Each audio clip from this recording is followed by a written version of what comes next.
She was rushed to the hospital in the middle of the night, dizzy, disoriented. But the moment Janice Whitmore opened her eyes and saw that her doctor was black, all her fear turned to fury. Dr. Aaliyah Ellison was calm, composed, and highly skilled. But none of that mattered. Not to Janice. So she lashed out, first with words, then with lies. She accused Dr. Ellison of mistreatment, claimed she never gave consent, faked new symptoms, but Aaliyah wasn't one to back down. What started as a patient's tantrum became a public spectacle and would spiral into something far greater. Janice Whitmore thought no one would care about a black doctor. She never imagined it would be the very thing that took her down. Because this time, Dr. Aaliyah Ellison is done letting women like Janice get away with it. Before we go any further, comment where in the world you are watching from and make sure to subscribe.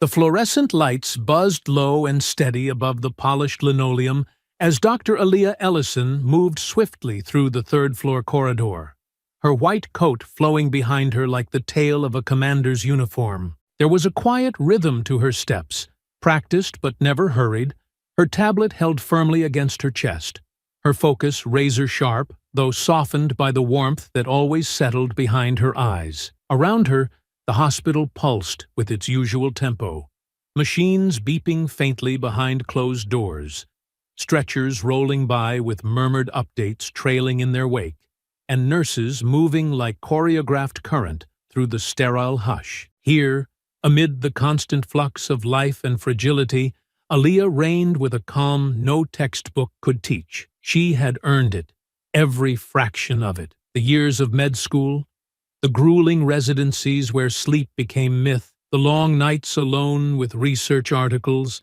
and the silent battles with those who questioned her credentials before they ever saw her charts. But she hadn't come this far to be seen. She had come to serve, to heal, to endure. Because healing wasn't just about blood panels and prescriptions. It was also about navigating the twisted perceptions that clung to her presence like shadows. Today had been quiet, by hospital standards. Only 3 code blues before noon, 2 of which had been stabilized under her direct supervision, and a cardiac consult that had gone surprisingly well, despite the patient's initial refusal to speak to a woman doctor, which had dissolved into sheepish gratitude by the end of the evaluation. Aaliyah never gloated.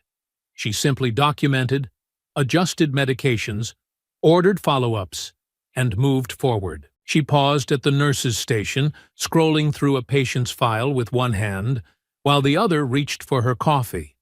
It had gone cold. She drank it anyway. "Aaliyah's up," came Mia's voice, low and pointed from behind the station's partition. The ER physician leaned around the edge, one eyebrow raised, dark hair pulled into a quick bun, stethoscope still swinging at her collar. Aaliyah looked up, already sensing the tone. "Got a new admit. Room 308. Came in from county clinic. Referred for observation after some fainting spells and a blood pressure scare. Name's Janice Whitmore, 61. Complained the whole way up about some foreign nurse bruising her arm during intake. She's going to be one of those." Aaliyah sighed. Not from surprise, but from familiarity. "Vitals? Stable now. But she's insistent on seeing the attending physician immediately. I figured you might want the warning." There was no bitterness in Mia's tone, only the kind of camaraderie shared between women who had spent too many years having to prepare themselves for patients who viewed their skin tone or gender as a personal affront. Aaliyah gave her a brief nod and started down the hall, her steps once again calm, her face composed, though her pulse ticked slightly faster beneath her collar. Room 308's door was slightly ajar, the sound of a television blaring daytime news drifting out, interspersed with sharp, impatient sighs. Aaliyah knocked once, firmly. "Ms. Whitmore, I'm Dr. Aaliyah Ellison. You're attending." A pause. Then came the voice, drawling, crisp around the edges like a paring knife. "You're the doctor? Well, aren't we progressive?" Aaliyah stepped into the room. Janice Whitmore sat upright in the bed, a hospital gown layered over floral pajamas, her silver hair arranged in neat curls, that didn't match the fury in her narrowed eyes. She didn't extend a hand. She looked Aaliyah up and down as if inspecting a cracked mirror. "I read your file," Aaliyah said evenly. "You've had some recent dizziness, elevated pressure, and a history of cardiac arrhythmia. I'd like to run a few more tests and—" "You'd like to experiment, I'm sure," Janice snapped, lips pursed in disgust. "I know what this is. They're just trying to shove me off to someone different so I don't make a fuss.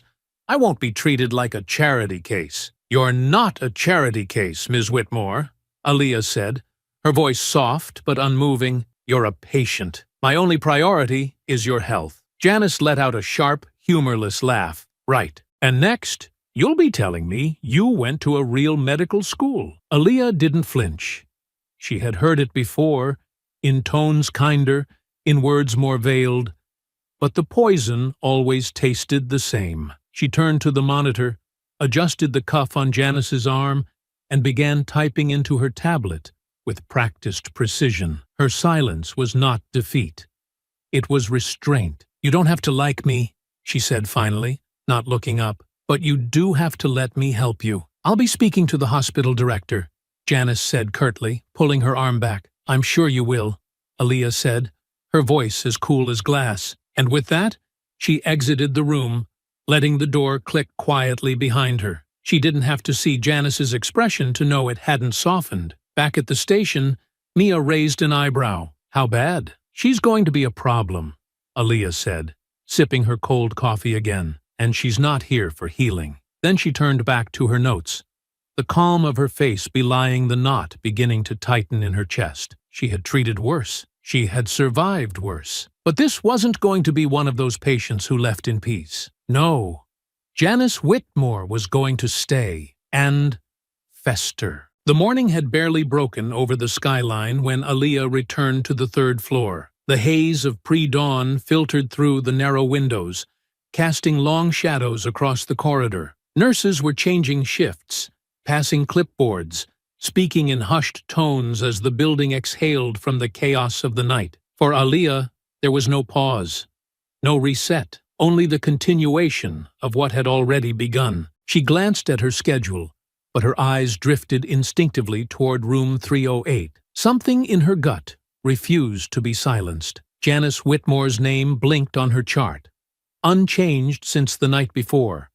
But Aaliyah had learned long ago that the worst turns came quietly, without warning, wrapped in the illusion of stability. When she stepped through the door, she found the air in the room wrong. Janice's skin, pale before, now looked waxy and sallow. The bravado from the day before had vanished, replaced by a confused, unfocused gaze. Her breaths were shallow, uneven, and her fingers gripped the sheet tightly, as though she were trying to hold herself to the bed. "Aaliyah to room 308, code yellow, possible cardiac instability," she said into her radio before stepping fully inside. Janice blinked slowly, recognition flickering but dim. Something's not right," she whispered, her voice thinner than paper. "I'm here," Aaliyah said, already moving to check the monitor. The vitals confirmed her instinct, heart rate erratic, oxygen saturation dipping into dangerous territory. She gently guided Janice into position, checked her pulse, and tapped her name into the bedside panel to initiate the emergency protocol. Within seconds, a nurse arrived with the crash cart. "She's destabilizing," Aaliyah said calmly, her mind already arranging the steps like a chessboard. "We're prepping for atropine and bolus 4. Set up the ECG leads. Let's confirm arrhythmia and rule out stroke." As she worked, her voice remained steady, but her hands moved faster than the eye could follow. Janice moaned, weakly swatting at Aaliyah's wrist in a gesture that lacked strength but not intent. Even now, especially now, the reflex to reject her touch remained, but Aaliyah ignored it. "There's no time for grudges," she murmured under her breath, inserting the IV with surgical precision. The readings on the monitor spiked again, briefly erratic, then dipped low enough that the nurse beside her winced. Aaliyah didn't flinch. She administered the atropine, double-checked the IV line, and spoke softly, steadily, to Janice, guiding her back, word by word. "It's going to pass. You're not dying today. Not on my watch." Another nurse arrived, this one bearing Janice's updated labs. Aaliyah skimmed them quickly, eyes locking on an unexpected electrolyte drop. "She's crashing from hypokalemia," she snapped. "Potassium, immediately. Push it in slow. We've got to stabilize the heart rhythm." And still, Janice stared at her like a ghost, trying to remember its name. Aaliyah leaned closer, speaking now directly into her patient's ear, a voice barely more than a whisper. "Whatever else you think of me, I need you to hold on." 10 minutes passed like a lifetime compressed into seconds. The potassium infusion worked its way into Janice's system. Slowly, her vitals began to stabilize. The arrhythmia lessened. Her breathing evened out, and the panic faded from her glassy eyes. By the time the attending nurse began removing the ECG leads, Janice was resting again, eyes closed, shallow breaths replaced by a steady rhythm. She didn't speak, and Aaliyah didn't linger. She updated the chart, ensured the monitoring protocols were elevated, and quietly made her way out into the corridor. Mia found her near the nurse's station, holding the edge of the counter with both hands, her eyes closed as she inhaled deeply. "Tell me she didn't just crash on you," Mia said, already knowing the answer. "She did," Aaliyah replied, finally exhaling. "Arrhythmia. Electrolyte imbalance. We caught it early enough. And you're still standing. I don't know whether to be proud or worried." Aaliyah gave a faint smile. "Maybe both." She walked away without another word, heading toward the stairwell, needing a few moments without the hum of machines or the buzz of fluorescent lights. She didn't take the elevator. She needed the motion, the climb, the rhythm of steps echoing through empty concrete. By the time she returned, Janice was awake again. The color had returned to her cheeks. The monitors were calm, and yet, when Aaliyah entered the room to check on her, the look she received wasn't one of gratitude.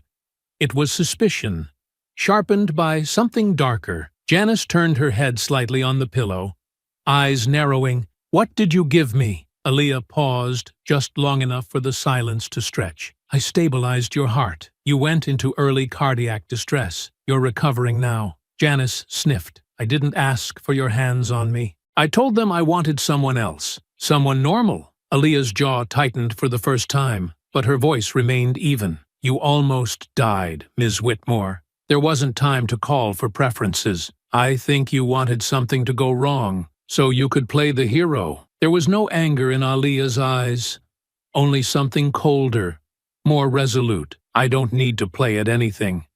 You're alive because of me. That's not theater. That's medicine." And without another word, she turned and left the room again. The door swung shut behind her like a closing verdict. Janice's gaze lingered on the empty doorway, unsettled, not by pain, not by weakness, but by the fact that she had been saved by the very person she refused to see as human. The calm that followed Janice Whitmore's stabilization was a deceptive one, a brittle peace that hung in the air like the stillness before a second storm. The nurses noted it first, whispering quietly among themselves at the station as Janice's tone shifted from sullen to accusatory, then to outright hostile. Though her vitals had returned to normal and her strength had begun to re-emerge, her mood darkened by the hour, each interaction laced with new suspicion and a growing venom that felt less like recovery and more like a wound spreading deeper. By the second morning,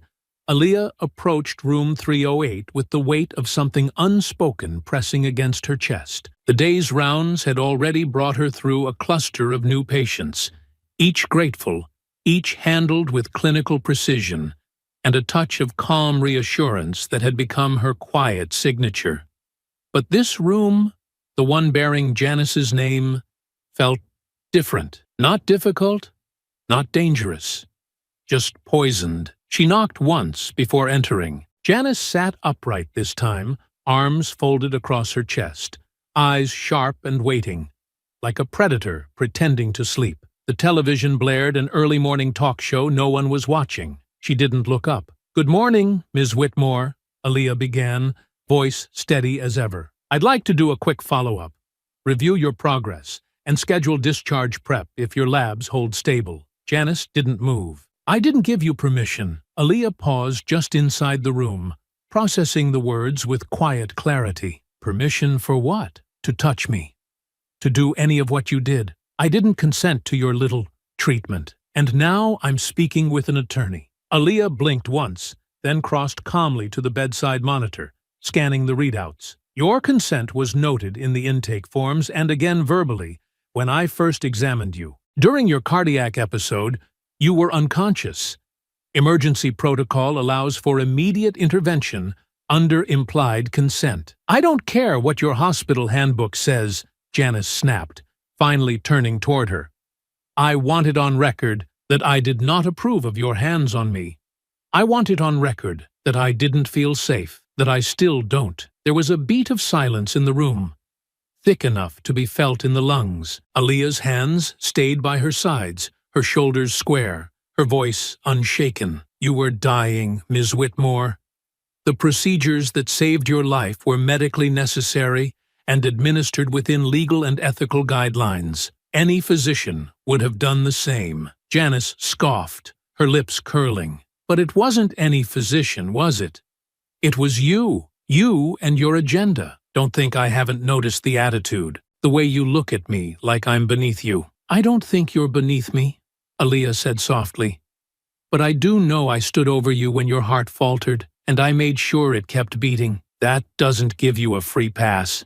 Janice hissed, voice rising now, loud enough that a nurse passing by glanced toward the door. "I've already filed a complaint. I'm going to talk to the hospital director.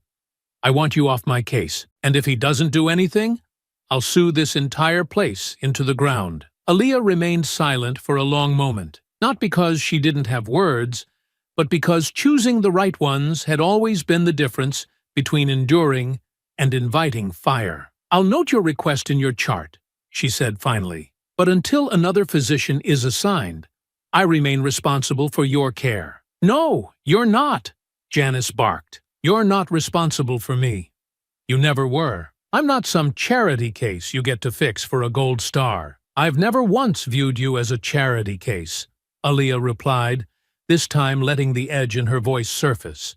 Not anger, not frustration, just something colder and more precise. "You're a patient.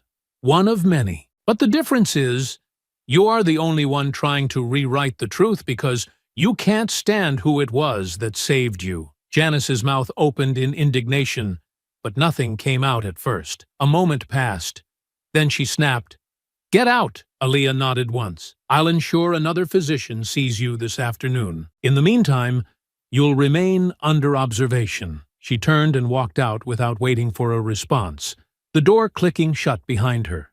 Not loud, not dramatic, but final enough to make the point. Back at the nurse's station, Mia was waiting with crossed arms and narrowed eyes. "She's escalating," Mia said quietly. "She's fabricating." Aaliyah answered, "I just read the complaint she sent to admin. She said you were forceful, that you ignored her objections, that you physically restrained her." Aaliyah let out a slow breath, the kind that seemed to leak from somewhere deeper than her lungs. "And the hospital will have to log it, conduct a review, go through the motions." Mia stepped closer, dropping her voice. "You're not going to say anything? Fight it?" Aaliyah didn't answer right away. Her fingers tapped lightly against the tablet in her hand. Her eyes were distant, but not detached. Focused, calculating. "She wants me rattled," she said finally. "Wants to provoke a reaction. And if I give her one, I lose ground. I lose control. You think staying silent will help? I think staying calm will help me see the pattern." Mia studied her a moment longer, then nodded. "Well, just know I've got eyes on her room now. If she pulls anything else, she won't do it unobserved." "Thank you," Aaliyah said quietly, then turned back to her patient queue. But even as she moved forward, there was a shift in her bearing. Not defeat, not retreat, but preparation, a tightening of posture, a steel setting in the spine. Janice Whitmore had started something more dangerous than she realized, and Aaliyah was no longer just a physician. She was a witness, The next morning came with a cold stillness, the kind that sank beneath the skin before the sun had time to soften its grip. The hospital floor stirred awake with the usual rhythm. Nurses whispering shift changes, trays clattering down polished hallways, the dull hum of monitors never truly silent. But room 308 had become a storm cell waiting to erupt, and everyone who passed it could feel the air charged with tension. Dr. Nia Brooks reviewed the chart carefully before entering, her expression unreadable behind the horn-rimmed glasses perched low on her nose. She was tall, poised, her presence quiet but unmistakable. Aaliyah had spoken with her earlier that morning. Brief, clinical, to the point. Nia had nodded once, took the file without flinching, and said nothing more than, "Let's see what she does when the problem isn't the person, but the truth." She stepped into room 308, just as the nurse finished checking the IV line. Janice was sitting upright, wrapped in a shawl over her gown, arms folded tight like she'd been bracing herself for a challenge. The moment her eyes landed on Nia's dark skin, her entire posture stiffened, her expression shifting into something half horrified, half outraged. "You've got to be kidding me!" she snapped before Nia could speak. "Another one?" Nia didn't react. She calmly walked to the foot of the bed, chart in hand, voice even. "Good morning, Ms. Whitmore. I'm Dr. Brooks. I'll be overseeing your case now." "I asked to be assigned a new doctor," Janice barked. "I meant a real doctor, not some diversity hire they pulled off a brochure." Nia's gaze didn't flicker. "I completed my residency at Johns Hopkins, graduated at the top of my class, and have 12 years of clinical experience in internal medicine. I am exactly the doctor you need." "You're exactly the reason people don't trust hospitals anymore," Janice hissed. "You're all the same. Cold, arrogant, thinking we can't see through you." Nia didn't blink. "We're following the appropriate clinical protocol for your discharge, Ms. Whitmore. Your labs have stabilized. You're no longer symptomatic. And your cardiac rhythm has been regular for over 24 hours. You're being cleared to leave today." "I'm not going anywhere," Janice said sharply, gripping the bed rails. "Not until I've spoken to the hospital director. Not until this whole circus is addressed properly. First, I'm assaulted, then I'm lied to, and now you're telling me I have to leave? That's convenient. Refusal to comply with discharge without medical cause can result in administrative removal," Nia said calmly. "And since I know you've read every policy they've handed you, I'm sure you're aware of that clause." Janice's face flushed deep red. "I don't care what your policy says. I'm not leaving." By the time Nia returned to the nurse's station, Officer Mark Ridley had already been paged.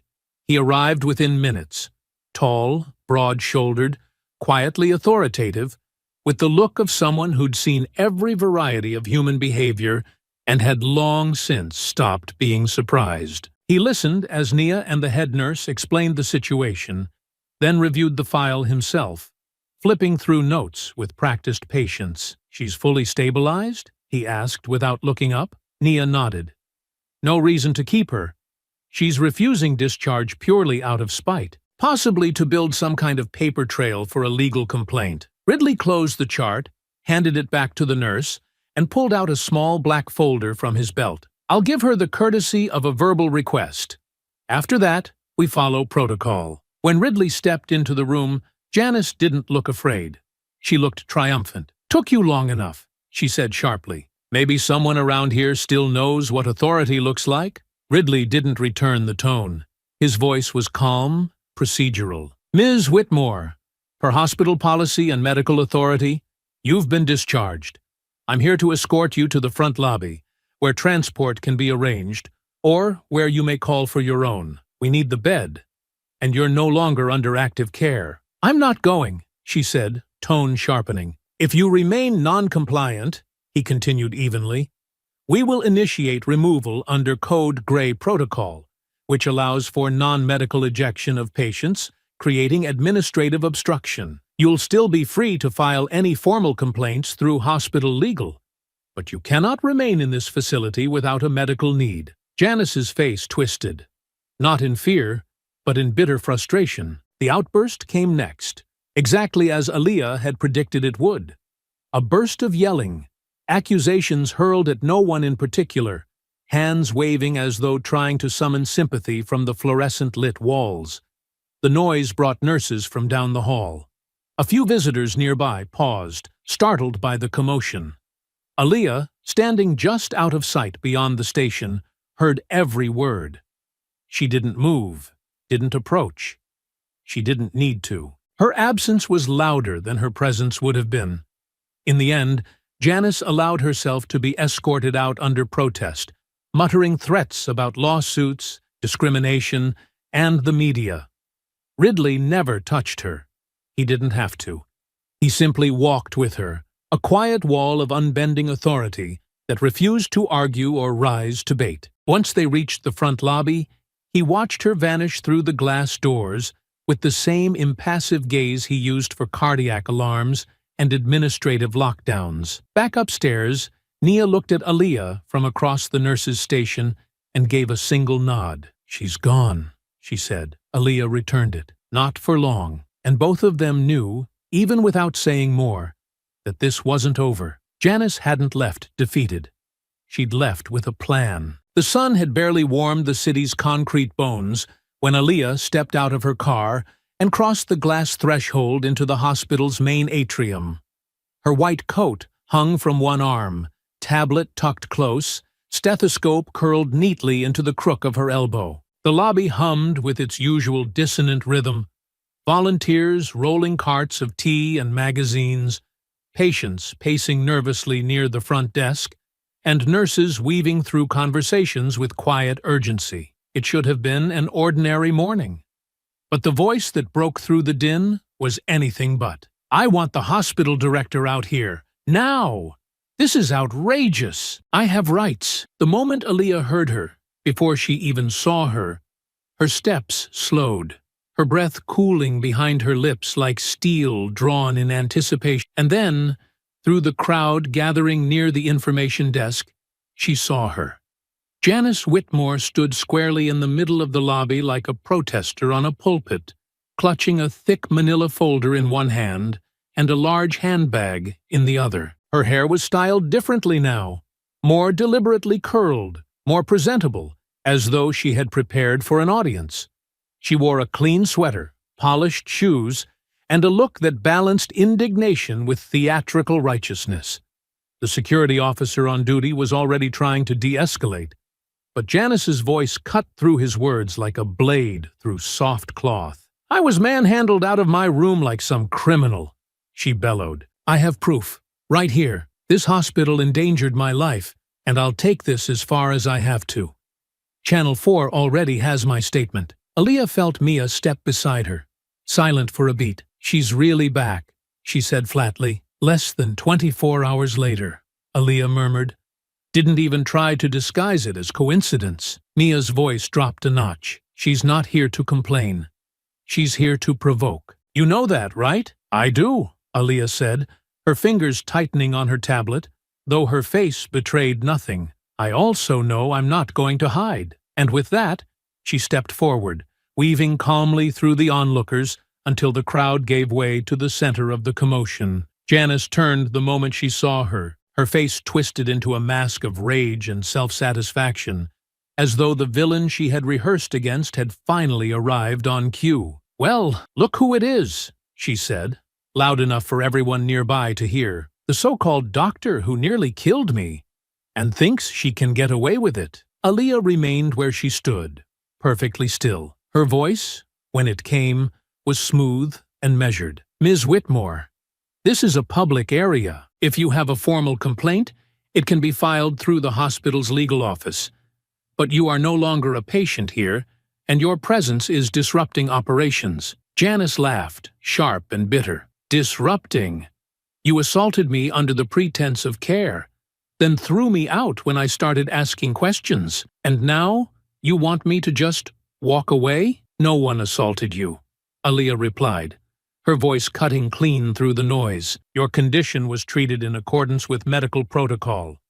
Your refusal to leave after discharge violated hospital policy. You were removed under those terms.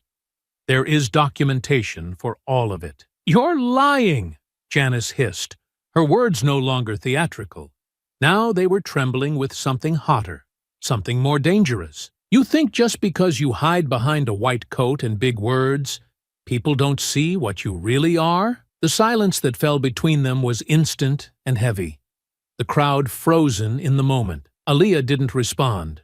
Not immediately. She stood, tall and composed, letting Janice's words settle under the weight of their own ugliness. I see exactly who you are, Janice whispered, just loud enough for only Aaliyah to hear. And I'm going to ruin you. Then, before anyone could move, before the security officer to her left could react, Janice stepped forward and swung the heavy manila folder, its edge sharp with clipped corners, directly across Aaliyah's face. The blow wasn't hard enough to knock her off balance, but the suddenness, the open malice behind it, sent a collective gasp through the lobby. Papers spilled to the ground like scattered debris, and Aaliyah took one small step back, her hand instinctively lifting to her cheek where the folder had landed. She didn't flinch. She didn't raise her voice, but the silence she left in her wake was louder than anything Janice had shouted that morning. Officer Ridley arrived within seconds, parting the crowd like a blade through cloth. He took in the scene with one glance, Janice, breathing heavily, face flushed with adrenaline, and Aaliyah, unmoved but clearly struck. "Ma'am," he said, stepping between them, "place your bag on the floor and keep your hands where I can see them." "What?" "She attacked me. I was defending myself. I watched the whole thing," said the security officer, who had first tried to calm her. "You hit her." Ridley didn't blink. "Assault of a medical professional on hospital property is a criminal offense. You'll need to come with me." Janice sputtered, caught between denial and outrage. "I will not. I'm the victim here. I'm calling my attorney. This is a setup." She twisted toward the crowd, desperate for support. But no one stepped forward. Even those who had watched in silence before now turned away, unwilling to be part of the scene. Aaliyah didn't move as Ridley placed Janice in soft restraints. She didn't speak when Janice was led away, screaming about defamation, lawsuits, and conspiracies. She stood still, letting it all pass over her like wind around stone. Mia moved beside her again. "You okay?" Aaliyah lowered her hand from her cheek and finally looked away from the doorway where Janice had vanished. "She wanted a reaction," she said softly. "Now she has a record." By the following morning, the footage was already circulating.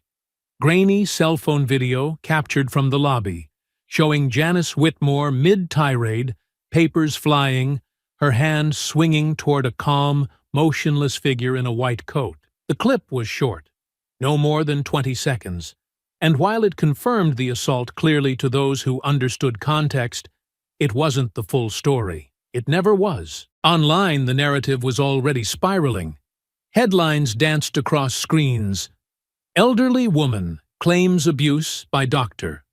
Hospital tight-lipped amid investigation." "Viral lobby incident sparks. Outrage. Was this assault or self-defense?" The comments were worse. Half of them screaming for Aaliyah's license to be revoked. The other half mocking Janice's breakdown, framing it as performance theater. But very few cared for nuance. The truth was not trending. At the hospital, a different silence had taken hold. Heavier, more calculated, the kind that filled meeting rooms with carefully chosen language and eyes that didn't quite meet hers anymore. That morning, Aaliyah had been called in not for a debrief, not to document the assault, not even to ask if she was physically okay, but to receive a memo from HR with the carefully sanitized headline, "Administrative Leave Pending Internal Review." Mia had slammed the door behind them once they left the office. "They're afraid of bad press. That's all this is. Cowards. They're protecting the hospital's image," Aaliyah replied quietly, sliding the memo into her bag without reading it a second time. "And they think neutrality is the safest bet." "This isn't neutrality," Mia snapped. "This is abandonment." Aaliyah didn't argue. She just sat in the empty staff lounge, coffee cooling in her hands, the echo of yesterday's violence still circling her mind like a storm that hadn't yet found its edge. Officer Ridley had already filed his report, clear, factual, without room for interpretation. So had the security guard who had watched it unfold. But none of that had reached the public. The hospital hadn't released a statement, and Director Crane, who had once shaken her hand in front of donors and smiled for photo ops, hadn't said a single word since the incident. That evening, Aaliyah sat alone in her apartment, the city lights blinking across the window pane, her television muted, the headlines crawling across the bottom of the screen in bold white letters. She didn't need to hear them. She already knew the story they were telling, or rather, the one they weren't. Her phone buzzed, cutting through the silence. Angela Chen. She hesitated, then picked up. "I saw the video," Angela said without preamble. "And I've read the coverage." Aaliyah leaned back on the couch, eyes closed. "They've already written the ending. Only if you let them," Angela said calmly. "Are you pressing charges?" "I filed the report. I gave the statement. I let the system handle it." "You're letting the hospital handle it," Angela corrected. "But the hospital is protecting itself, not you." Aaliyah didn't speak for a long moment. Then, finally, "I don't want this to become a spectacle. I just want it to go away." Angela's voice softened, not with pity, but with the weight of hard-earned understanding. "You've spent your whole life making sure no one could accuse you of being angry, of being unprofessional, of being the problem. And now that you've done everything right, someone still threw a folder in your face and called you the threat." Aaliyah pressed her fingers against her forehead, the pressure grounding her. "Do you know what people are saying online?" Angela asked quietly. "Do you know what this could do to your license?" "I haven't read the comments," she murmured. "Well, I have. And I'm telling you, it's time to respond. Not with press releases, with action." "You think I should sue?" "I think you should remind them you have the right to fight back." It wasn't a decision Aaliyah made in that moment. Not with fire, not with anger. It settled over her like a weight rediscovered. A memory. The years spent biting her tongue. The patients who questioned her credentials before learning her name. The long hours proving herself twice over for half the recognition. And now this. Her silence becoming their weapon. She opened her eyes slowly, the city's glow reflecting off the tablet on her coffee table. Her inbox was already flooding with reporters asking for statements. Her hospital ID still lay next to her keys, its corner slightly bent from yesterday's impact. "You'll take the case?" she asked quietly. Angela didn't hesitate. "We'll file the civil suit first. Defamation, reputational damage, emotional distress. After that, we'll let the criminal side play out. I've already got the footage backed up in 3 locations. And Ridley's report? Gold." Aaliyah nodded slowly, not because she needed convincing anymore, but because the choice had finally anchored itself in her bones. "I'm not doing this for attention. You're doing it for every professional who's ever been made to choose silence over dignity," Angela said. "We make our names by enduring, but we make our legacy by refusing to stay quiet." By the time the call ended, the sky outside had deepened into a velvet hush, the headlines still crawling endlessly across the muted screen. But Aaliyah wasn't watching them anymore. She stood, moved to her kitchen, and poured out the cold coffee still sitting in her thermos from that morning. It hit the sink in a slow spiral, dark against the porcelain. The next cup would be fresh. The next step hers to define. The courthouse steps gleamed under the weight of television lights and camera flashes, each bulb capturing a carefully constructed performance playing out in real time. Janice Whitmore stood just beyond the press rope, draped in a soft blue cardigan that washed out the blotchy red flush of her face, her cane held in both hands, even though no one recalled her needing one during her discharge. Her attorney, a polished man in a navy suit with salt and pepper hair, and a voice sharpened by years in front of microphones, stood just behind her shoulder, as if rehearsed for this very posture. "We want to be clear," he began, addressing the cluster of reporters. "This is about safety, about patient rights. My client, a retired teacher and grandmother, entered a hospital expecting care, and instead experienced something traumatic. She was manhandled, humiliated, and then discarded. Janice sniffled on cue, dabbing a tissue to her cheek, though no tears fell. "She's not here to attack anyone," the lawyer continued. "She's here to protect future patients. This is bigger than one incident. It's about accountability." The doctor in question remains silent. The hospital remains unaccountable, but we will not be silenced. Aaliyah watched the broadcast from Angela's office, seated quietly at the corner of the long glass table that overlooked downtown. The windows were open just enough for the city's murmur to slip through. A dull rhythm of distant horns and footsteps, as though the world were carrying on beneath the drama that had threatened to consume hers. Angela stood beside the screen, arms folded, eyes narrowed, not with frustration, but with calculation. "They've got media consultants, 2, maybe 3, she murmured. "Every soundbite is designed to provoke sympathy. Teacher, grandmother, even the sweater is a strategy.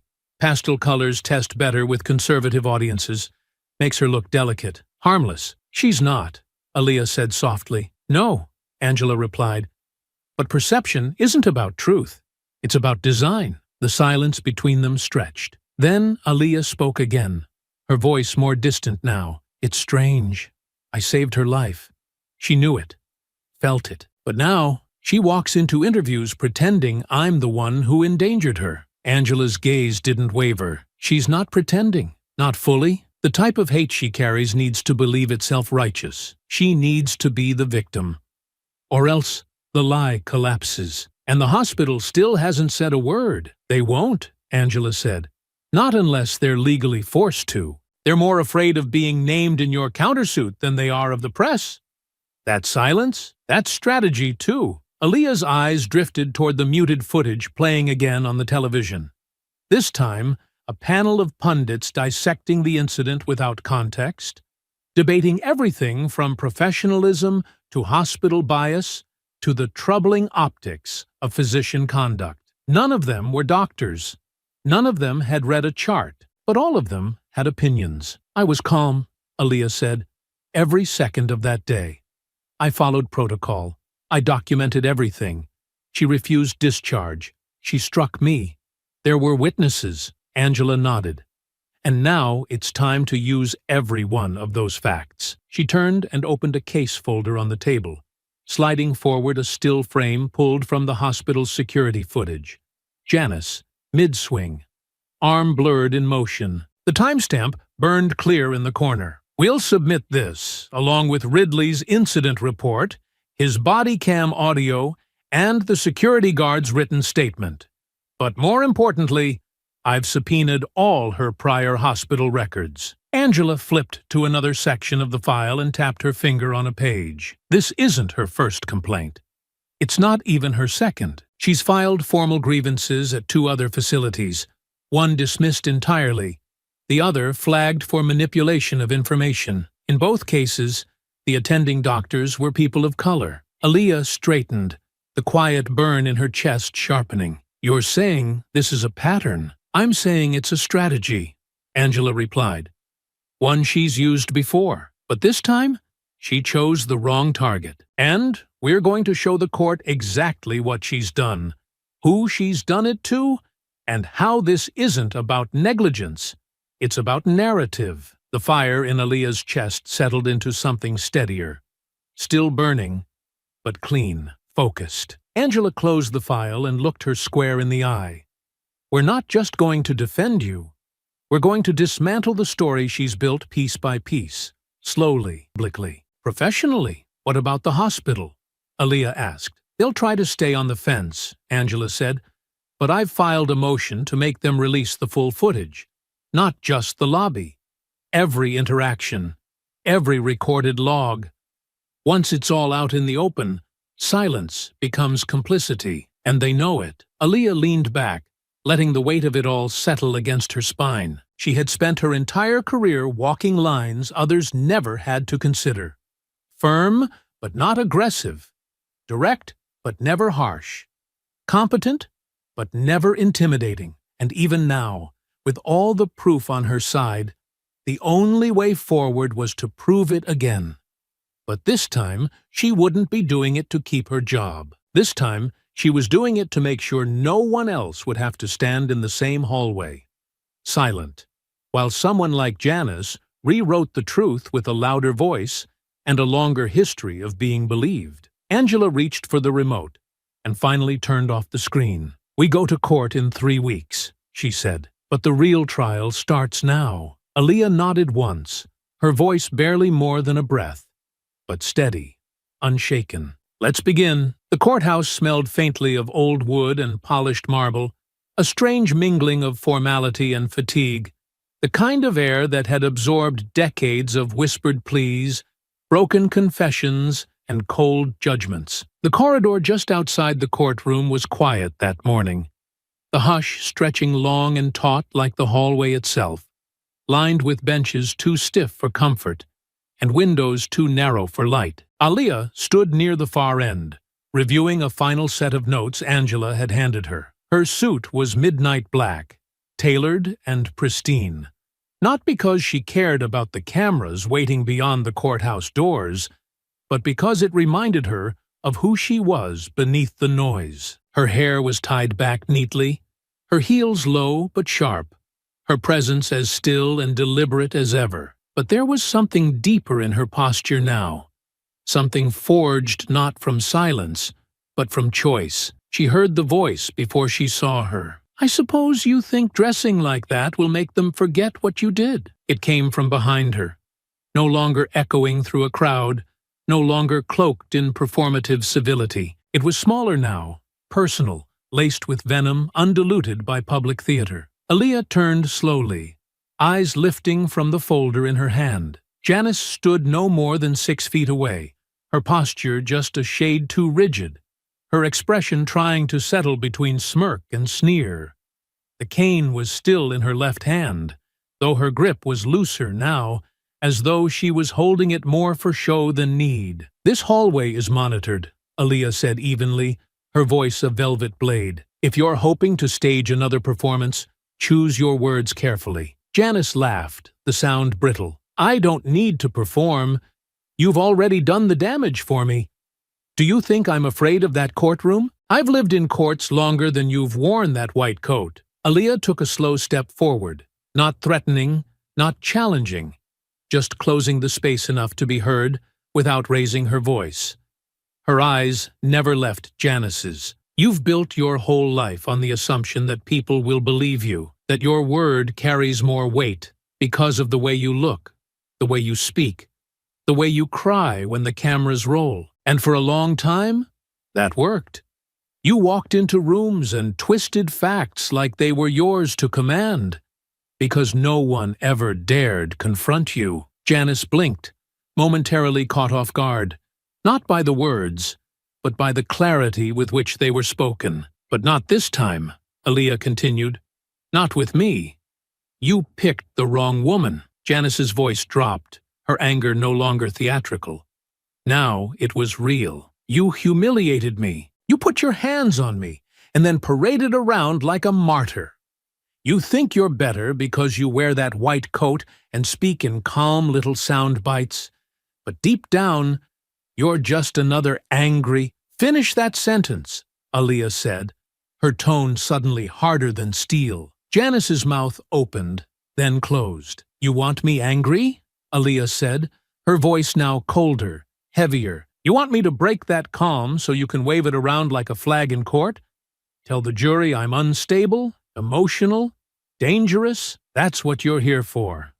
To provoke, to poke, until I give you the story you've already written in your head." She took another step forward, and this time Janice stepped back, barely perceptible, but real. "You spent your life walking into rooms certain you'd be believed. I spent mine having to prove my worth before anyone learned my name. So no, I don't need to raise my voice. I don't need to scream. But when I walk into that courtroom, I'm going to dismantle every lie you've ever told. Word by word, chart by chart, timestamp by timestamp."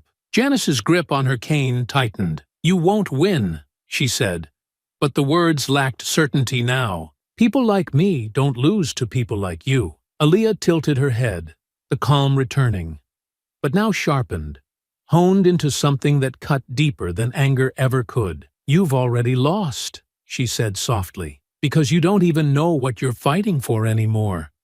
You think this is about pride, about some imagined injustice, but it's not. It's about truth, and the truth doesn't need to shout. Footsteps echoed from down the corridor.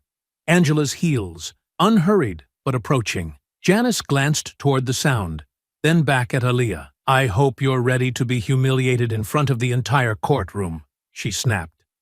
I've been humiliated, Aaliyah said, by systems, by patience, by silence. But never again. Angela appeared beside her then, placing a quiet hand on Aaliyah's shoulder. Her eyes flicked briefly to Janice, expression unreadable. We're up, she said. Aaliyah didn't look back as they walked toward the courtroom doors. She didn't need to. She could feel the heat of Janice's frustration lingering behind her, heavy and sour like a flame that couldn't find oxygen. But she wasn't burning. She was building. And by the time the courtroom doors opened and the gavel struck, Aaliyah Ellison wasn't walking in to defend herself. She was walking in to end the lie that had been dressed as truth for far too long. The courtroom was colder than expected, not in temperature, but in atmosphere. A strange, clinical stillness that settled over the room like frost, quieting voices and stilling movement as though even sound had to ask for permission before entering. The walls were high and bare, washed in a pale shade of government beige, and the only color came from the slow shifting of the gallery's eyes, tracking every twitch, every glance, every flicker of expression, like prey waiting for a falter. Angela Chen stood before the jury with the confidence of someone who had built her weapons carefully, slowly, deliberately, and was now sharpening them one at a time in full view. Her tone was composed, her cadence slow enough to make every word feel weighted, her presence neither theatrical nor detached, but balanced precisely between precision and pressure. Janice Whitmore sat on the stand with her cane propped beside her, shoulders squared as if she were daring the air itself to disagree with her. Her attorney sat slightly leaned forward at the defense table, one hand resting on a legal pad filled with underlined phrases that had already lost their shine. Angela circled the stand, pausing for the briefest moment before speaking. Ms. Whitmore, she began, voice smooth as glass, earlier you stated that you never gave verbal or written consent to be treated by Dr. Ellison. Is that correct? Janice nodded. That's right. I made it clear I didn't want her near me. Angela turned, taking a step toward the evidence table. And yet, here in Exhibit C, she lifted a printed hospital intake form, clearly marked and highlighted. We have your signed consent form, dated and time-stamped, acknowledging both the attending physician assignment and emergency intervention protocols, including implied consent in the event of cardiac instability. Can you explain that? Janice shifted slightly in the chair, her mouth drawing into a thinner line. I signed that under pressure. I didn't read every word. They rushed me. So, to clarify, Angela said, holding the form lightly between her fingers, you claim that despite signing a document in 3 separate locations, one of which includes your initials next to a paragraph explaining emergency treatment policies, you didn't understand what you were agreeing to. I didn't trust her, Janice snapped. I knew something was wrong the moment I saw her. Angela's expression remained unreadable. So, it wasn't the policy you disagreed with. It was the physician. She didn't treat me with respect. Even though she saved your life? Angela's tone didn't rise. It didn't need to. Janice opened her mouth, but the words hesitated. Her lawyer objected. Something about tone, about badgering, but the judge waved it off gently, noting that the witness had invited the line of questioning. Angela returned the paper to the evidence table, but her next move was slower, more deliberate. She lifted a tablet from her briefcase, swiped across the screen, and turned toward the court. We'd like to enter into evidence a series of statements from two separate medical facilities in the surrounding county, where Miss Whitmore filed formal grievances against Black and Latino physicians over the past 5 years, both of which were dismissed after full internal investigations concluded no wrongdoing. Your Honor, these records were obtained through subpoena and have been verified by counsel. We believe they demonstrate a pattern. Janice's expression faltered, not collapsed, not shattered, but the veneer cracked just enough for the courtroom to feel it. Her hands tensed in her lap, one thumb pressing hard against the knuckle of the other. Angela continued, voice still level. Each complaint followed the same structure. Accusations of rough treatment, emotional distress, allegations of being manhandled. The same phrases appear repeatedly, almost word for word. Despite the complaints spanning different hospitals and entirely separate teams of physicians, Janice turned to the judge. That's not fair. That has nothing to do with this case. Angela met her gaze now, not from malice or triumph, but from purpose. It has everything to do with this case. Because the truth isn't in one incident. It's in the repetition. In the assumption that every person who doesn't match your idea of a proper physician is a threat to be documented, discredited, and destroyed. Before Janice could respond, Angela turned back to the judge. And finally, Your Honor, we have a witness who has requested to testify anonymously for fear of retaliation. She's a nurse who served under Ms. Whitmore during her time as a school administrator, and she reached out after seeing this trial covered in the news. With the court's permission, we'd like to admit her sworn statement into the record. The judge glanced toward the defense, who hesitated, then objected softly, only for the judge to overrule, citing the validity of the statement and its relevance to character assessment. Angela handed the file to the clerk, then returned to her seat beside Aaliyah, who had watched the entire exchange not with vengeance in her heart, but with something far heavier. Clarity. She's unraveling, Angela said beneath her breath. You feel it? Aaliyah nodded slowly. I feel it, but it's not enough. Not yet, Angela agreed. But it will be, because the truth doesn't need to hit hard. It just needs to keep hitting. Across the room, Janice sat frozen in her chair, her shoulders not quite as square, her eyes not quite as defiant. For the first time, she didn't look like a woman in control of the room. She looked like someone trying to remember how to lie without shaking. And outside the courtroom, more voices were beginning to stir. Nurses who had worked quietly under threat of complaint, physicians who had tolerated abuse in silence, people who had waited too long for someone to go first. And now that someone had, by the third day of testimony, the courtroom had shifted. Not outwardly, there were no outbursts, no slammed gavels or raised voices, but something quieter had begun to settle beneath the surface, a hum that threaded itself through every side glance, every exchange, every adjustment of posture from jury to bench. It was the sound of perception beginning to tilt, the subtle creak of a story unraveling in slow, irreversible strands. Angela walked into the chamber with that same unhurried poise, her binder clutched loosely in one hand, the other resting just briefly on Aaliyah's shoulder as they took their seats. She said nothing, but the gesture carried the kind of weight no opening argument ever could. It was the steadying touch of a woman who knew the endgame had begun. Janice was seated at the opposite table, no longer postured for sympathy.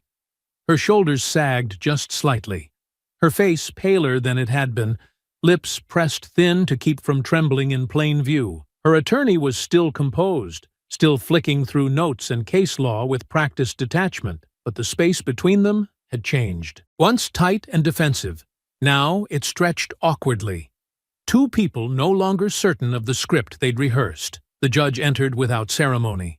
The court resumed. Angela rose. The prosecution calls Officer Mark Ridley to the stand. There was a faint stir as Ridley stepped forward, the steady rhythm of his shoes echoing softly along the polished floor. He moved like a man unbothered by spectacle, guided only by duty, and when he sat, his presence grounded the room in something solid. The oath was administered. Angela approached slowly, her voice calm. "Officer Ridley, you were present at the time of the incident on hospital property involving Ms. Whitmore and Dr. Ellison, correct?" "I was," he said, his voice even and deliberate. "Can you describe what you witnessed?" Ridley leaned slightly toward the microphone, his words measured with care. "I was called to the main lobby in response to a patient who had returned after being discharged. When I arrived, Ms. Whitmore was in a verbal confrontation with Dr. Ellison. Before I intervened, I witnessed Ms. Whitmore strike Dr. Ellison with a manila folder in a deliberate, physical manner." "And what was Dr. Ellison's response?" "She did not retaliate. She didn't raise her voice. She remained calm, collected." Angela nodded once. "Did the hospital's internal security footage corroborate what you saw?" "Yes," Ridley answered. "It matched exactly what I witnessed in real time. There was no need to elaborate. The jury had already seen the footage." Angela simply allowed the weight of the officer's steady testimony to linger in the air like a closing door. She thanked him and turned to the judge. "Your Honor, at this time, I would like to enter into evidence a statement from an attending nurse present during Ms. Whitmore's initial outburst during her stay. With the court's permission, we've secured live testimony from this witness today." The judge gave a nod, and a soft stir rose from the gallery as a young woman stepped through the side door. Her uniform was crisp but modest, her hair pulled back, hands clutching a printed statement that trembled faintly as she moved. Her name was Mariah Gaines, a third-year RN, and one of the nurses who had attended to Janice during her stay. Under oath, her voice was quiet, but clear. "I was the nurse assigned to Ms. Whitmore on the second night of her stay," she began, eyes occasionally flicking toward Aaliyah, as though drawing strength from her presence. "I witnessed repeated hostility toward Dr. Ellison. Ms. Whitmore referred to her with inappropriate language. She would become agitated whenever Dr. Ellison entered the room, often exaggerating symptoms or feigning distress." Angela approached slowly. "Did you ever witness anything that suggested Dr. Ellison had mistreated Ms. Whitmore?" Mariah shook her head. "Never. Dr. Ellison was calm, patient, professional, even when Ms. Whitmore called her names, even when she accused her of things that clearly weren't true." "Why didn't you come forward sooner?" Angela asked gently. "Because I was scared," Mariah admitted.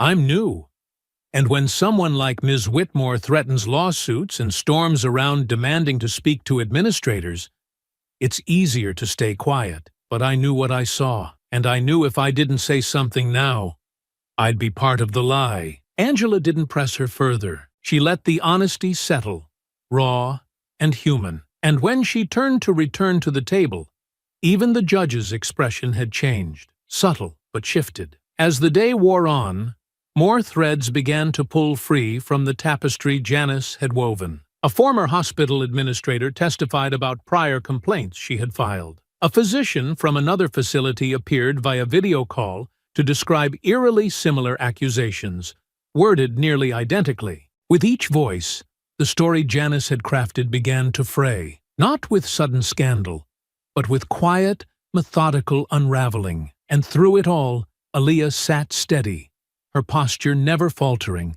her hands folded neatly in her lap, her gaze fixed forward, not on Janice, not even on the jury, but on the idea that after everything, the truth was still pushing forward, foot by foot, word by word. During recess, she stepped into the empty hallway just outside the chamber, the silence welcome after hours of scrutiny. Angela joined her, arms crossed loosely, face unreadable. "She's going to break," Angela said quietly.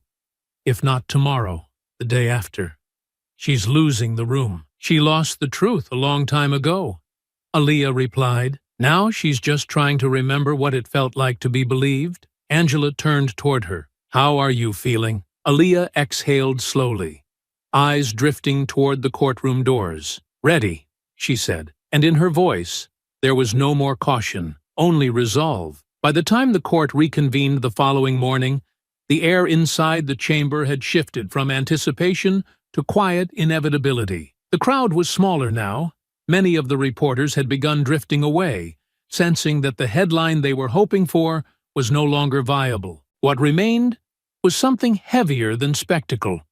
A reckoning slowly unfolding, each testimony tightening the thread around a woman who had spent her life assuming the world would never call her bluff. Janice sat at the defense table with her eyes downcast, the cane leaning slightly against her chair, untouched. Her attorney shuffled papers with increasing frustration, his jaw clenched tight, as if trying to hold the last pieces of their strategy together with willpower alone. The foundation had cracked, and everyone knew it. All that remained was how loudly it would collapse. Angela stood, calm and composed, as she addressed the judge. "Your Honor, at this time, the prosecution would like to recall Dr. Aaliyah Ellison to the stand." A slight murmur passed through the gallery as Aaliyah rose from her seat, her suit crisp, her hair pulled back with exacting care, her expression measured but resolute. She walked to the witness stand without hesitation,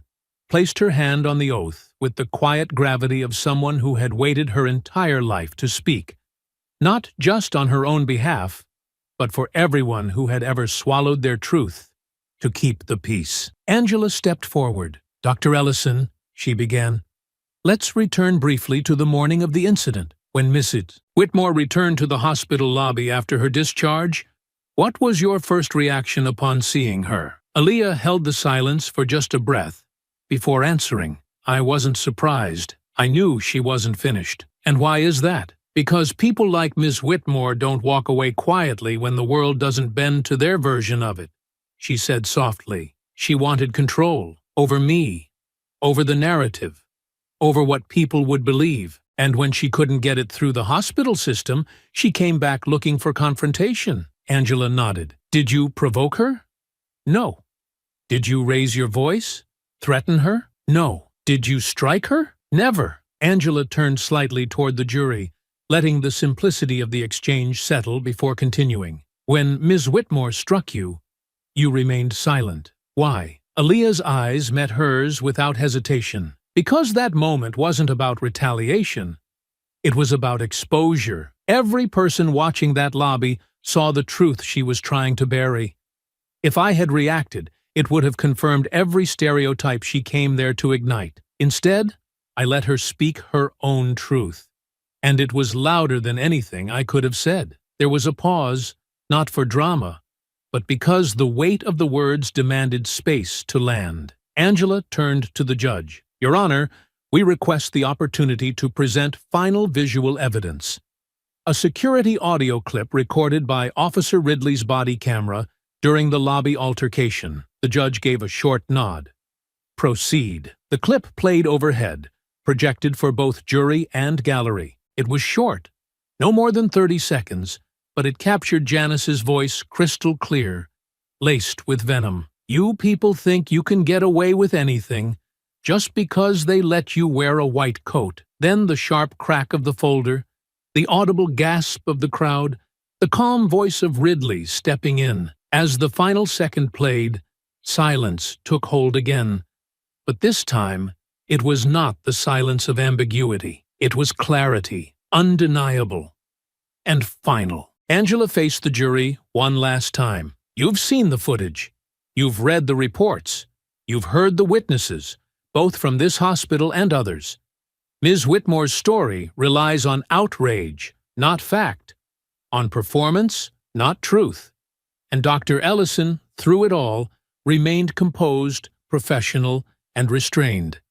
She has not asked for sympathy. She has asked only for the right to protect her name, her career, and her dignity." She stepped back to her seat without flourish, letting the silence stretch again, letting the weight of evidence do what theatrics never could. The judge turned toward the defense table. "Would the defense like to call a rebuttal witness or proceed to closing?" Janice's attorney stood but did not move. He turned slightly toward his client as if waiting for something, but no words came from Janice. She sat frozen, her hand loosely resting on the cane, her face vacant. No longer defiant, no longer composed, just quietly unraveling beneath the realization that the floor beneath her had finally vanished. "No further witnesses, Your Honor." The judge nodded. "Then we will proceed to closing statements at first recess. Jury will be dismissed for a short break." As the judge exited, the crowd began to stir, but Aaliyah remained still, her hands folded lightly in her lap, her eyes fixed forward, not on Janice, not on the press, but on the empty space just beyond the gallery rail, where the truth had stood waiting all this time. Unspoken, but unbroken. Angela leaned close, her voice low and even. "She won't recover from this." Aaliyah didn't smile, didn't gloat. She only nodded once, her voice just above a whisper. "That was never the point." She stood, smoothed the front of her blazer, and walked out of the courtroom not in triumph, but in purpose. Because justice, when earned through truth, never needed to shout. It simply needed to be heard. The courtroom was quieter than it had been in days, not because the gallery had thinned or the stakes had diminished, but because something fundamental had shifted.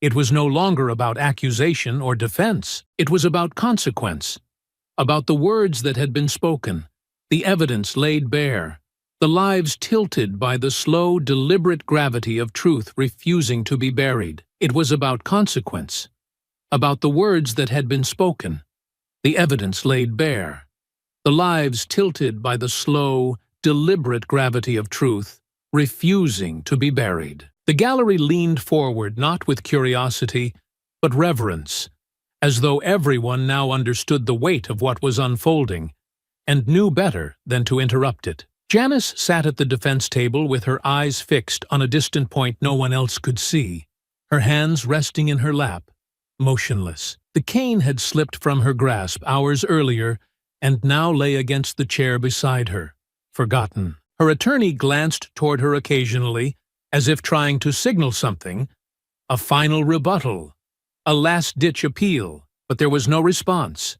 She had receded into herself, her expression no longer defiant, but hollow, as though the foundation she had built her entire identity upon had finally given way beneath her feet. Aaliyah sat with the same stillness she had carried since the beginning, her posture poised, her expression neutral, but inside she could feel the storm pressing in on every side. Not panic, not fear, but something older, heavier. The ache of a life lived carefully, precisely, deliberately, and now laid bare before strangers who held her future in the space between a breath and a sentence. The judge gave a short nod, and Angela rose. "Ladies and gentlemen of the jury," she began, her voice slow and composed, "you've spent the past several days hearing testimony, reviewing evidence, and listening to the voices of both the accuser and the accused. You've seen the footage, you've heard the witnesses, and now you are tasked not only with deciding guilt, but with something much greater, whether facts still matter in the face of assumption, whether dignity still has a place when pitted against performance." She stepped closer to the jury box, not with drama, but with purpose. This case isn't about a single incident. It's about a pattern where a woman, confident, qualified, and calm, was targeted not for what she did, but for who she is. A woman who saved a life, only to be accused of abuse. A woman who remained professional in the face of slurs and threats, only to be labeled dangerous. A woman who endured an assault, only to be told she must have provoked it. Angela paused, letting the silence land like a stone dropped in still water. And on the other side, a woman who has used this system before, who has weaponized fear and bias to silence those who challenged her comfort. A woman who walked into this courtroom wrapped in the language of victimhood, but whose own words and actions betrayed that mask again and again. Her voice didn't rise. It didn't tremble. It simply continued. You don't have to choose between two extremes. This is not a matter of good versus evil. This is a matter of truth versus fabrication, dignity versus manipulation, justice versus noise. She turned slightly, her eyes now on Aaliyah, just for a moment. And at the heart of it all is Dr. Aaliyah Ellison, a physician, a woman, a human being, who did her job, who stayed silent, until silence became complicity. Angela returned to her seat, and the room seemed to exhale. There was no applause, no whispers, only the quiet tension of a chamber filled with people who had been given more than arguments. They had been given clarity. The defense declined closing remarks. The judge gave the final instructions. The jury exited. And then time fractured into stillness. Hours passed. Though they didn't feel like hours, they passed like breaths held too long, like pressure building beneath skin, like a heartbeat waiting for the pause between contractions. Aaliyah remained in her seat through most of it, her hands folded in her lap, her thoughts drifting not to the courtroom, but to the hospital, to the patients she hadn't seen in weeks, the staff who had sent quiet messages of support, the echo of the corridor where it had all begun. She thought of her parents, of her first white coat, still hanging in the back of her closet, sleeves too short now, but memories still sharp. She thought of the first time a patient asked if she was really the doctor, the first time she was mistaken for a nurse, then for a janitor, the first time she realized she would need to carry twice the proof to be seen as half as credible. And then the bailiff's voice cut through it all. Jury has reached a verdict. The courtroom filled again. The judge returned. The jury filed in with deliberate steps, their faces unreadable. Aaliyah didn't look at them. She didn't look at Janice. She looked straight ahead, eyes focused on nothing and everything at once. The foreperson stood. In the matter of Whitmore versus Ellison, we, the jury, find in favor of the defendant. A heartbeat. Then another. In the matter of the countersuit, Ellison versus Whitmore, we find in favor of the plaintiff. Damages to be awarded as determined by the court. No cheers, no cries, just silence. And then a slow turning of heads toward Aaliyah, who had not moved, had not blinked, had not changed her expression. Because winning, for her, had never been about applause. It had been about breathing again. She rose quietly, gathering her things. Angela placed a hand gently on her back. A few reporters stood, as if unsure whether to approach. Janice remained in her seat, unmoving, as though even she understood that the room no longer belonged to her. Aaliyah walked toward the exit without looking back. Because the story, at last, was no longer hers to survive. It was hers to own. The courthouse steps gleamed under the soft afternoon sun, the warmth of the light unable to fully mute the cold history of the day behind them. The crowd outside had thinned considerably.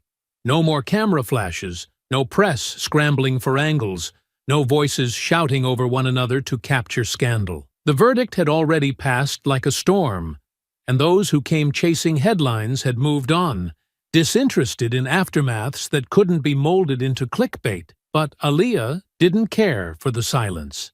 She welcomed it. She stood just beyond the granite archway, her blazer slung over one arm, her heels firm on the stone beneath her feet. The breeze teased the hem of her dress, the city moving around her as if she had never been the center of its attention, as if everything were returning, slowly, to normal. But she knew better. Nothing would be normal again. Not in the way it had been. And that, she had decided, was exactly how it needed to be. Angela had lingered inside, gathering the final paperwork, with the efficiency of someone who had done this 100 times before. But Aaliyah had stepped away early, needing air, needing the sky, needing the open space to stretch inside herself and feel what justice actually tasted like when it finally arrived. She didn't expect to see Janice, but there she was, stepping through the heavy courthouse doors with her attorney flanking one side and a paralegal grasping her bag on the other, moving like someone who no longer understood how the world could keep turning without first asking her permission. Janice paused the moment her eyes landed on Aaliyah. Her steps halted. Her expression twisted. not with confusion or pain, but with raw, pulsing hatred. The calm, tear-stained victim who had stood behind microphones days earlier was gone now. Her mask stripped away by verdict and evidence, her entitlement bleeding through every gesture like ink spreading beneath cracked glass. Her lawyer said something under his breath, urgent, warning, but Janice no longer seemed interested in listening. She took a single step forward, then another, her hands rising slightly as though words alone couldn't carry the venom she needed to release. The motion was abrupt, almost reckless, and her attorney's hand snapped out to catch her wrist. "Do not!" he hissed, low but audible. The paralegal moved in, gripping her other arm. Janice's mouth opened, a sharp intake of breath bursting out like the start of a scream. But no full words followed, just a choked, garbled noise, all fury and impotence, the final sputtering of someone who had spent her life cloaked in consequence-free rage and had finally, irrevocably, found its limits. Aaliyah didn't flinch. She didn't move. She stood still as a statue carved from quiet triumph, her eyes locked on the woman whose lies had threatened to end everything she had built. There was no sympathy in her gaze, no sorrow, no pity, only a steady, unblinking calm that burned hotter than any shouted insult ever could. Janice lunged again, barely a half step, but was immediately pulled back, both her arms now restrained by the hands of the men beside her. Her voice finally rose, cracked and shrill and trembling. "You don't deserve this, any of this. You think you've won? You think this makes you better?" Aaliyah's lips curved, slowly, faintly.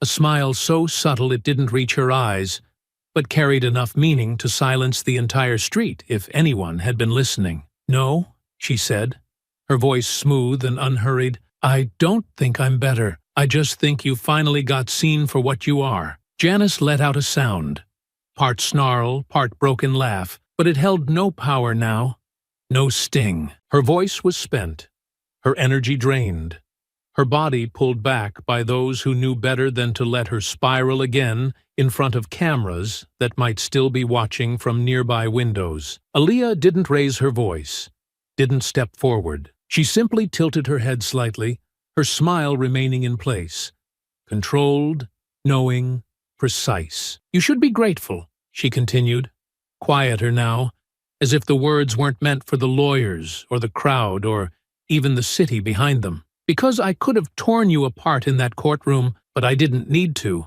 I let your own words do it for me." Janice's breath was heaving now, her chest rising and falling too quickly for someone who had pretended fragility so convincingly only days before. Her eyes were wide, wild, as if seeing for the first time that control had slipped from her fingers and would never return.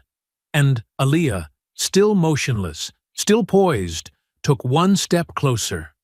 Not aggressive, not threatening, just enough to force Janice to look up into her eyes and see what real power looked like when it came wrapped in dignity. "You spent your whole life thinking people like me were supposed to shrink when you spoke," she said softly, "but I don't shrink. I remember, and I build." Janice turned away with a violent jerk, shoving past her handlers, muttering curses that quickly became unintelligible noise swallowed by traffic and distance. Her exit was not a retreat, but a slow unraveling, a final vanishing act from a stage where no one applauded her anymore. Aaliyah stood still for a long moment, letting the silence stretch again, letting the breeze press gently against her skin. And then, finally, she allowed herself the full smile she had denied until now, slow, knowing, earned, because justice, in its truest form, doesn't need a stage.